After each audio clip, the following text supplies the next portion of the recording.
Beamer. And I'm Jennifer Lambers. Again, Chelsea's on assignment, but we'll be checking in with her in just a little bit. Well, welcome back to you. Thank you. Our viewers have noticed you've been gone for a little bit. You had an amazing trip. I did. Yeah. I was able to go to Germany and see Chiefs versus Miami in Frankfurt. And then after that, we went to Switzerland and northern Italy for a week.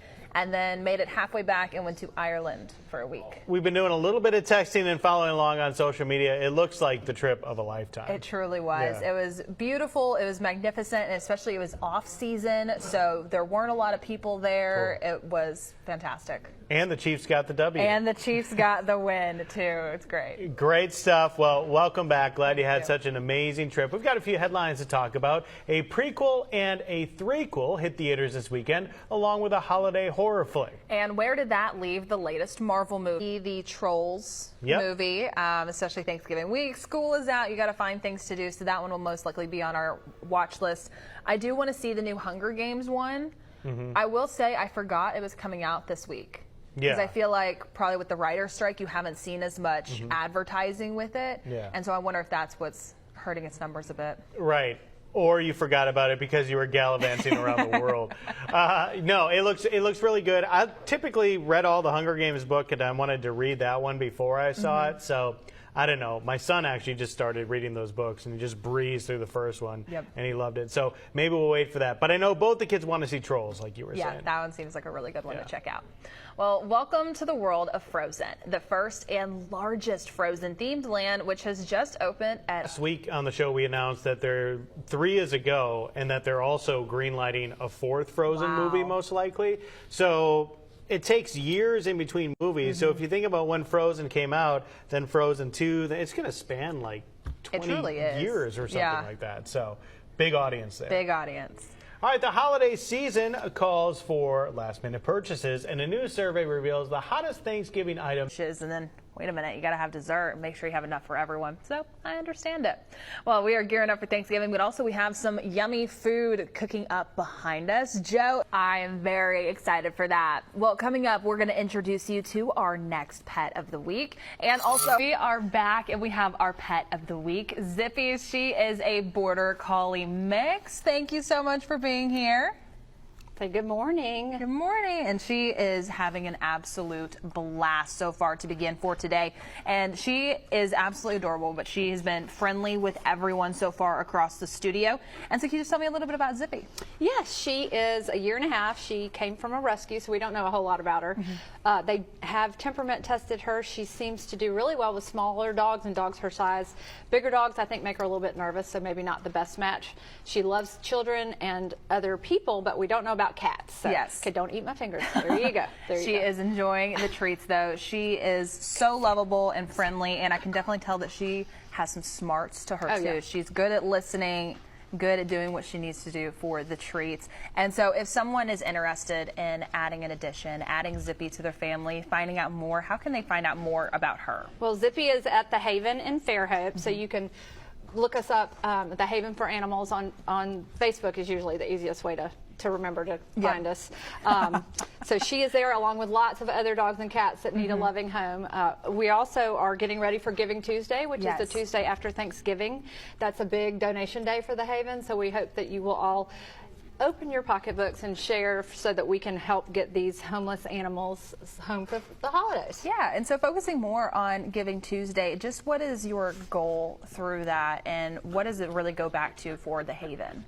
Well, I don't know, to be honest, what the actual goal is, always as much as it possibly can be. But for the Haven, you know, we service the Fairhope area for homeless cats and dogs, and they do an amazing job of taking in the animal. It is a no-kill shelter, so they do a great job of taking in homeless dogs and cats, and they host lots of adoption events and you know, things that take funds to make it happen to get the homes for the pets. We love the Haven here on Studio 10, and I can tell that Zippy is just so happy, but also ready for a loving and caring home just in time for the holidays. Hey, I got another treat for you there, right there, She's girl. super sweet. She's super sweet. And so again, where can folks find out more about Zippy and more about Giving Tuesday? Just look for the Haven for Animals on Facebook in Fairhope. And as always, we're going to have all of that information on our website as well, fox10tv.com, under the Studio 10 tab. Thank you both so much for being You're here welcome. this morning. Joe. On Wednesday as well. That's so much fun to see. It truly is. I love it, especially with school's out. You got to find things to do. I have my daughter over in the studio She's with over us. here, yeah. She's hanging out. She enjoyed seeing Zippy, so we're just making the best of it. But let's go ahead and talk a little bit about your forecast, because maybe your kids are at home with you. Maybe they're at home by themselves if they're older, and so they need to be keeping a close eye on the forecast. You need to be doing that as well, especially with what we have setting up for today and also for tomorrow. And so you can already start to see some of that rotation just moving closer towards the Midwest. We have an area of low pressure that's going to be bringing in just the right ingredients to see some of these strong to severe storms. Now, right now, things are calm and they're quiet out there. What we're starting to see so far is just some of that cloud cover, some peaks of sunshine, but things will be changing as we make our way later on into the rest of your Monday and also into your Tuesday. So today and tomorrow, it's important to be weather aware because the timing for this system really is making its way into Monday night and into Tuesday morning. The SPC, the Storm Prediction Center, they have our area outlined in that 2 out of 5 risk zone. 1 out of 5 really as you head just further towards the east. But do keep in mind, storms, they don't follow lines. So everywhere is looking at the potential to see some of those strong to severe storms heading into today and tomorrow.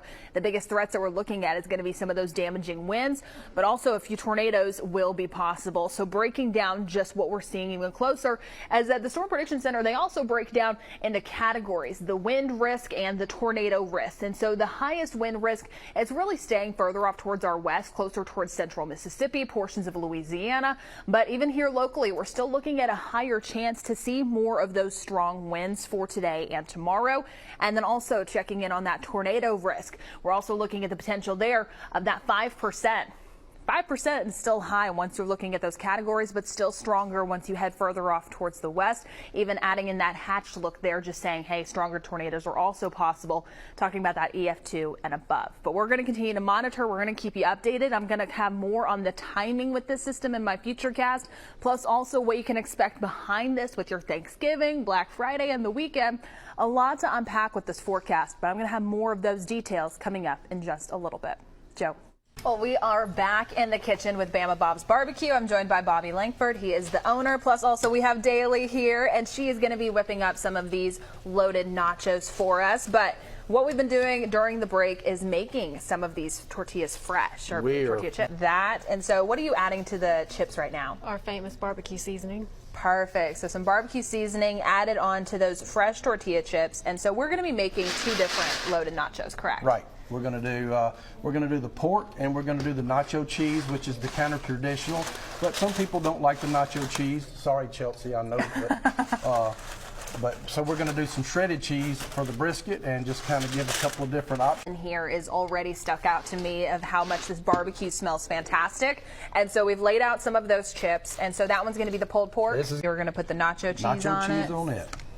I know that if Chelsea was here, she would be happy by the amount of nacho out some of your food. We're at 3758 Dauphin Island Parkway. We're Well, Thanksgiving is just a few days away, and what many people consider the kickoff to the holiday season, today we are kicking off our 10 Caring Gifts program with Volunteers of America.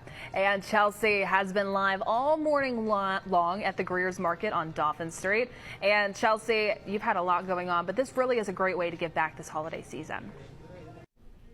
It's cold and flu season, and as we get together for the holidays, we have some reminders on how you can protect yourself from getting sick. Allergist and immunologist Dr. Tanya Elliott joins us this morning. Thank you so much for being here. Thanks for having me.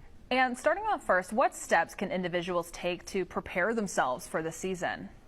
Some great things to keep in mind there. And as folks get ready for the holiday season, there's a lot of shopping. And so are there any types of food that folks should add to their grocery list to help prevent them from getting sick? Some great things to keep in mind there. And if you find yourself sick, which ingredients should we be looking for in the products? Again? It truly does. And unfortunately, we're out of time. But is there any last notes to keep in mind? And where can our folks go to find more advice? As always, we're going to have all of that information on our website, fox10tv.com, under the Studio 10 tab. But thank you so much for joining us this morning, Dr. Elliott. Thanks for having me. Thanksgiving and Black Friday.